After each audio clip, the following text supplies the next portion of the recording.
Assalamualaikum warahmatullahi wabarakatuh. Alhamdulillah, alhamdulillahillazi hadana lihadza wa ma kunna linahtadiya laula an hadanallah. Amma ba'd.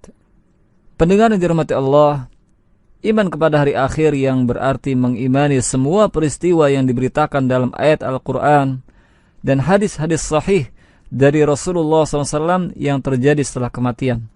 Ini adalah salah satu rukun iman yang wajib diyakini oleh setiap orang yang beriman kepada Allah dan kebenaran agamanya.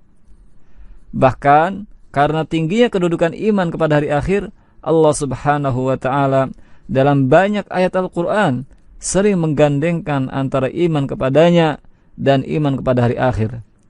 Hal ini dikarenakan orang yang tidak beriman kepada hari akhir maka tidak mungkin akan beriman kepada Allah.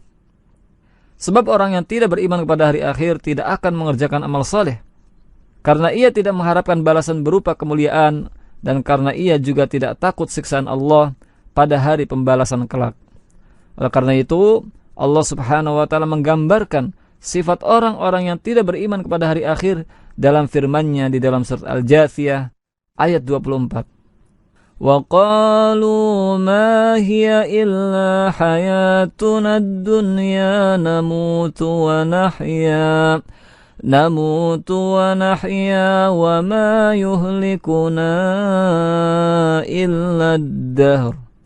Yang artinya, dan mereka berkata, kehidupan ini tidak lain hanyalah kehidupan di dunia saja. Kita mati dan kita hidup, dan tidak ada yang membinasakan kita selain masa ataupun waktu.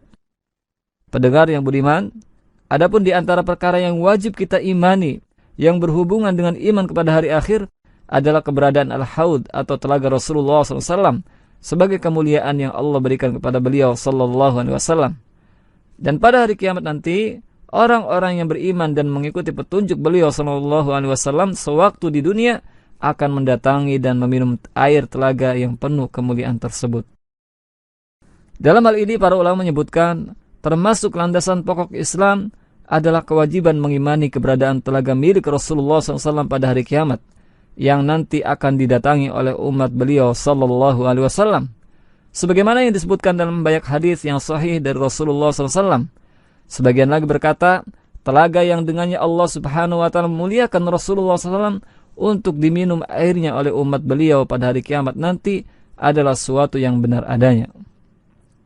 Dalam Sahih Imam Muslim, Imam Nawawi rahimahullah juga mencantumkan hadis-hadis yang menyebutkan tentang telaga Rasulullah SAW dalam bab penetapan keberadaan telaga Nabi kita Muhammad SAW pada hari kiamat. Pendengar yang budiman, hadis-hadis sahih dari Rasulullah SAW yang menjelaskan keberadaan Al-Haud atau telaga Nabi SAW sangatlah banyak.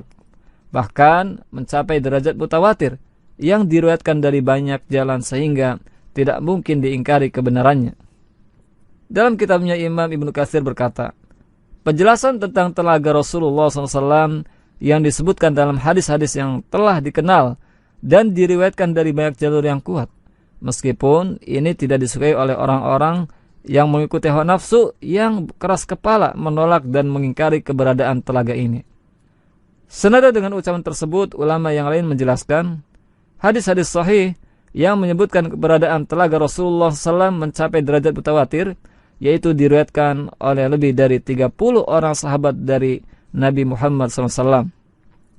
Adapun di antara hadis tersebut adalah hadis riwayat Tirmidzi yang menyebutkan bahwa Rasulullah SAW bersabda, sesungguhnya setiap nabi memiliki telaga pada hari kiamat nanti, dan mereka saling membanggakan siapa di antara mereka yang paling banyak orang yang mendatangi telaganya dari umatnya. Dan sungguh, aku berharap kepada Allah bahwa akulah yang paling banyak orang yang mendatangi telagaku. Dalam hadis lain, riwayat Bukhari Muslim juga disebutkan, Rasulullah sallallahu alaihi wasallam bersabda, sesungguhnya aku akan berada di depan kalian ketika mendatangi telaga pada hari kiamat nanti, dan aku akan menjadi saksi bagi kalian. Demi Allah, sungguh aku sedang melihat telagaku saat ini. Kemudian dalam riwayat Bukhari Muslim lainnya, Rasulullah SAW juga bersabda, sesungguhnya aku akan berada di depan kalian ketika mendatangi telaga pada hari kiamat nanti. Barang siapa yang mendatanginya, maka dia akan meminum airnya, dan barang siapa yang meminumnya maka dia tidak akan merasakan haus lagi selamanya. Dari beberapa hadis ini sehingga kita dapat mengetahui gambaran tentang telaga Rasulullah SAW yang mulia tersebut, yaitu pertama, barang siapa yang meminum air telaga tersebut maka dia tidak akan merasakan haus lagi selamanya. Kedua, sumber air telaga tersebut adalah sungai Al-Kautsar di surga yang Allah Subhanahu wa taala peruntukkan bagi Rasulullah SAW.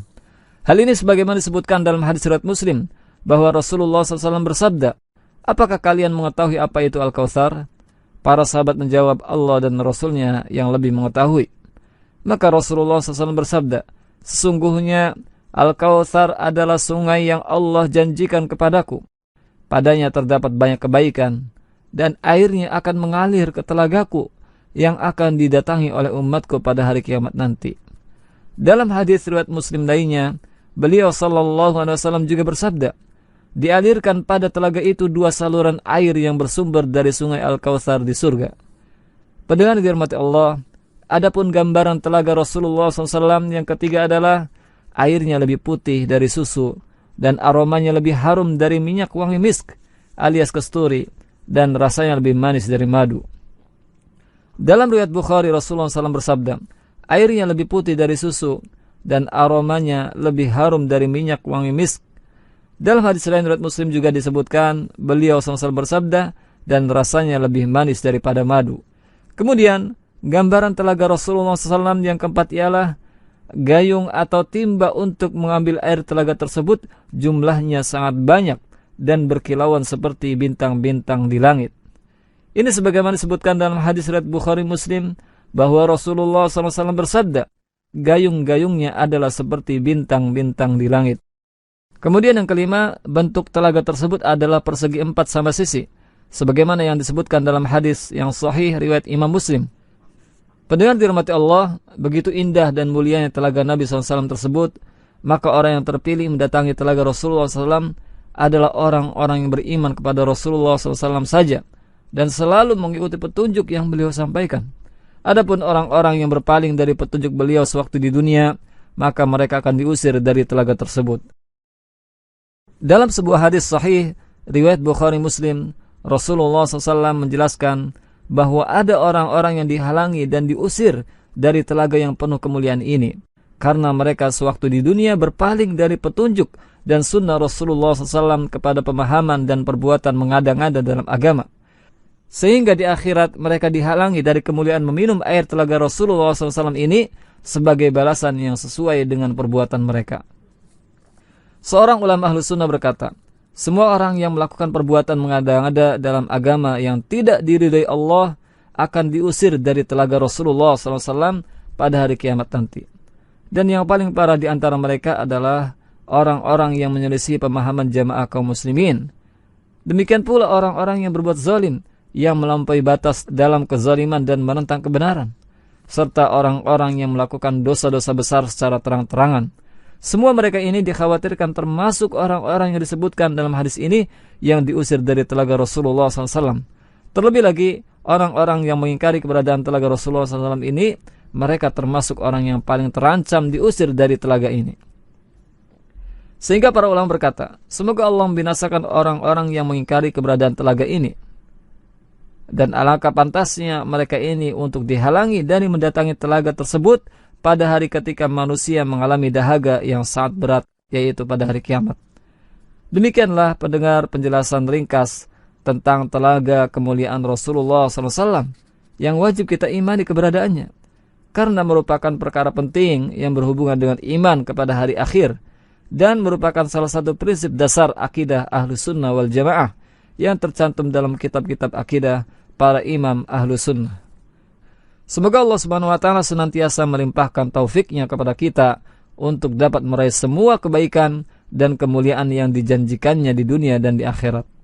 Sungguhnya Dialah yang Maha mendengar, Maha dekat dan Maha mengabulkan doa. Mudah-mudahan pembahasan kali ini dapat bermanfaat dan memberikan pencerahan bagi akidah kita. Wallahu a'lam. Wassalamualaikum warahmatullahi wabarakatuh.